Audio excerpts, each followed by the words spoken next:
So with his blessings ಇವತ್ತು ನಾವು ನಮ್ಮ ಕಾರ್ಯಕ್ರಮವನ್ನು ಶುರು ಮಾಡೋಣ. ಓಕೆ, ಒಂದು ದೊಡ್ಡ ಇಂಪಾರ್ಟೆಂಟ್ ಅನೌನ್ಸ್ಮೆಂಟ್ ಇದೆ. ಅದರ ಲೀಡ್ ಏನಪ್ಪ ಅಂದರೆ, ನೀವೆಲ್ಲರೂ ಅಂದ್ಕೊಂಡಿರ್ತೀರ ಈ ಲಿರಿಕಲ್ ವಿಡಿಯೋಲಿ ಇದೇ ಜಾಕೆಟ್ ಹಾಕ್ಕೊಂಡು ಧ್ರುವ ಸರ್ ಅವರು, ರೇಷ್ಮಾ ಅವರು ಸಿಂಪಲ್ ಆಗಿ ಡ್ಯಾನ್ಸ್ ಮಾಡಿಬಿಟ್ರಲ್ಲ ಅಂತ ಅಂದ್ಕೊಂಡಿರ್ಬೋದು. ನೀವು ನೋಡಿದಂತೆ ಶಿವ ಶಿವ ಸಾಂಗ್ ಎಷ್ಟು ಟ್ರೆಂಡ್ ಆಗಿತ್ತು ಅಂತಂದರೆ, ಇನ್ಸ್ಟಾಗ್ರಾಮ್ ರೀಲ್ಸಲ್ಲಿ ಪ್ರತಿಯೊಬ್ಬರು ಕೂಡ ಈ ಹಾಡನ್ನು ಟ್ರೆಂಡ್ ಮಾಡಿದ್ರು, ಹುಕ್ ಸ್ಟೆಪ್ ಮಾಡಿ. ಸೊ ಇವತ್ತು ಇಲ್ಲಿ ಒಂದು ಸ್ಪೆಷಲ್ ಅನೌನ್ಸ್ಮೆಂಟ್ ಇದೆ, ಅದು ನಮ್ಮ ಡೈರೆಕ್ಟರ್ ಹೇಳ್ತಾರೆ. ಅದಾದ ನಂತರ ಏನು ವಿಷಯ ಅಂತ ನಾವು ಕೇಳೋಣ. ಹುಕ್ ಸ್ಟೆಪ್ ಪ್ರೇಮ್ ಸರ್ ಹಾಕಲ್ಲ, ಹುಕ್ ಸ್ಟೆಪ್ ಬಗ್ಗೆ ಏನೋ ಒಂದು ಅನೌನ್ಸ್ಮೆಂಟ್ ಮಾಡ್ತಾರೆ.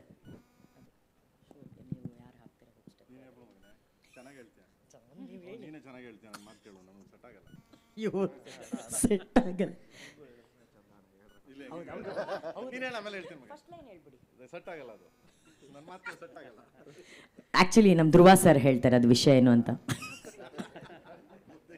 ಅವ್ರಿಗೆ ವಿಷಯನೇ ಗೊತ್ತಿಲ್ಲ ಅವ್ರಿಗೆ.